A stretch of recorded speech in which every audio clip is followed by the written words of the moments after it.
നമസ്കാരം. കാപ്പ കേസിൽ പ്രതിയായി ജയിലിൽ കഴിയുന്ന തിരുവനന്തപുരം കോർപ്പറേഷനിലെ വാഴട്ടുകോണത്തെ ബി.ജെ.പി. Councillor R. സുഗതന്റെ അവധി അപേക്ഷയിൽ തദ്ദേശ വകുപ്പ് മന്ത്രിയുടെ നിർദ്ദേശം മറികടന്ന് അനുകൂല റിപ്പോർട്ട് നൽകിയതായി കണ്ടെത്തൽ. തദ്ദേശ സ്വയംഭരണ വകുപ്പ് അണ്ടർ സെക്രട്ടറി ഡോക്ടർ ചിത്ര പി. അരുണിമയാണ് മന്ത്രി കെ. എം. ഷാജിയുടെ നിർദ്ദേശത്തെ മറികടന്ന് കൗൺസിലർക്ക് അനുകൂലമായി റിപ്പോർട്ട് സമർപ്പിച്ചത്. സംഭവം വലിയ രാഷ്ട്രീയ വിവാദങ്ങൾക്ക് വഴിവെച്ചതോടെ അണ്ടർ സെക്രട്ടറി ചിത്ര പി. അരുണിമയ്ക്കെതിരെ അടിയന്തര അന്വേഷണത്തിന് തദ്ദേശ സ്വയംഭരണ വകുപ്പ് മന്ത്രി കെ. എം. ഷാജി ഉത്തരവിട്ടു. വകുപ്പുതല അന്വേഷണം നടത്തി കുറ്റക്കാർക്കെതിരെ അതിശക്തമായ നടപടി സ്വീകരിക്കുമെന്ന് മന്ത്രി വ്യക്തമാക്കി. സുഗതന്റെ അവധി അപേക്ഷയുമായി ബന്ധപ്പെട്ട ഫയൽ തന്റെ മുന്നിലെത്തിയപ്പോൾ തന്നെ അതിന് അനുമതി നൽകരുതെന്ന് കർശനമായി നിർദ്ദേശിച്ചിരുന്നുവെന്ന് മന്ത്രി വ്യക്തമാക്കി. കാപ്പ ചുമത്തപ്പെട്ട ഒരു കുറ്റവാളിക്ക് ഒരു കാരണവശാലും ആനുകൂല്യം നൽകാൻ കഴിയില്ലെന്ന നിലപാടിലായിരുന്നു താനെന്നും കെ. എം. ഷാജി വ്യക്തമാക്കി. എന്നാൽ മന്ത്രിയുടെ ഈ കർശന നിർദ്ദേശം പൂർണ്ണമായി അവഗണിച്ചുകൊണ്ടാണ് തദ്ദേശ വകുപ്പ് അണ്ടർ സെക്രട്ടറി ചിത്ര പി. അരുണിമ സുഗതന് അനുകൂലമായി റിപ്പോർട്ട് തയ്യാറാക്കി ആഭ്യന്തര വകുപ്പിന് കൈമാറിയത്.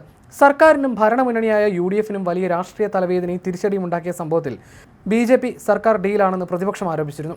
പ്രതിപക്ഷ നേതാവ് പിണറായി വിജയനും മുൻ മന്ത്രി വി. ശിവൻകുട്ടിയും ഉൾപ്പെടെയുള്ള പ്രമുഖ നേതാക്കൾ വിഷയത്തിൽ കടുത്ത വിമർശനവുമായി രംഗത്തെത്തിയിരുന്നു. ഇതിന് പിന്നാലെയാണ് മന്ത്രി കെ. എം. ഷാജിയുടെ നിർദ്ദേശം ഉദ്യോഗസ്ഥ തലത്തിൽ അട്ടിമറിച്ച് തദ്ദേശ വകുപ്പ് അണ്ടർ സെക്രട്ടറി പ്രവർത്തിച്ചെന്ന നിർണായക വിവരം പുറത്തുവന്നതും മന്ത്രി അടിയന്തര അന്വേഷണത്തിന് ഉത്തരവിട്ടത്. കാപ്പ തടവുകാരനായ സുഗതൻ നൽകിയ അപേക്ഷയിൽ തദ്ദേശ സ്വയംഭരണ വകുപ്പിന്റെ ഔദ്യോഗിക അഭിപ്രായം തേടിയിരുന്നു.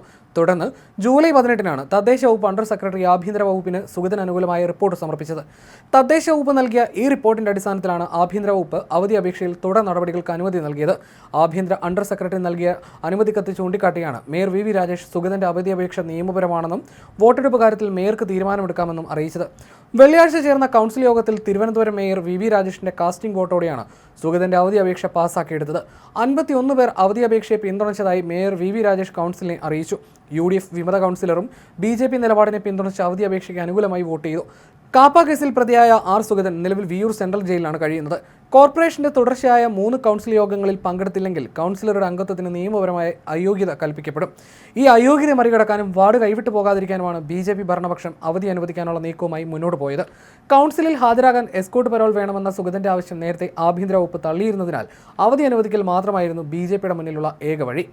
അതേസമയം തദ്ദേശ വകുപ്പിലെ ഒരു കടലാസിന്റെ ബലത്തിൽ കാപ്പ കേസ് പ്രതിയായ ഒരു ക്രിമിനൽ രക്ഷപ്പെടുന്നത് തികച്ചും അപകടകരമായ സാഹചര്യമാണെന്ന് മന്ത്രി കെ. എം. ഷാജി മാധ്യമങ്ങളോട് പറഞ്ഞു. ഉദ്യോഗസ്ഥ തലത്തിൽ നടന്ന വീഴ്ചയും അതിനു പിന്നിലെ രാഷ്ട്രീയ താല്പര്യങ്ങളും കൃത്യമായി പരിശോധിക്കുമെന്ന് അദ്ദേഹം വ്യക്തമാക്കി. സുഗതന് അനുകൂലമായി റിപ്പോർട്ട് നൽകിയത് ഞെട്ടിക്കുന്ന കാര്യമാണ്.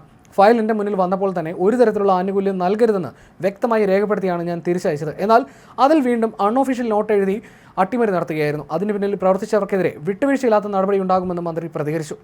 അവധി ലഭിച്ചതോടെ സുഗതന്റെ കൗൺസിലർ സ്ഥാനം നിലവിൽ ഭീഷണിയില്ലാതെ തുടരും. തിരുവനന്തപുരം നഗരസഭയിലെ BJP ഭരണത്തിന്റെ ഭാവി അനിശ്ചിതത്തിലാക്കാൻ തന്ത്രപരമായ കരുനീക്കങ്ങൾ നടത്തിയ കോൺഗ്രസിന് സ്വന്തം സർക്കാരിന്റെ ആഭ്യന്തര വകുപ്പിൽ നിന്ന് തന്നെ കനത്ത തിരിച്ചടിയേറ്റ സംഭവം തലസ്ഥാന രാഷ്ട്രത്തിൽ വലിയ കൊടുങ്കാറ്റഴിച്ചു വിടുകയാണ്.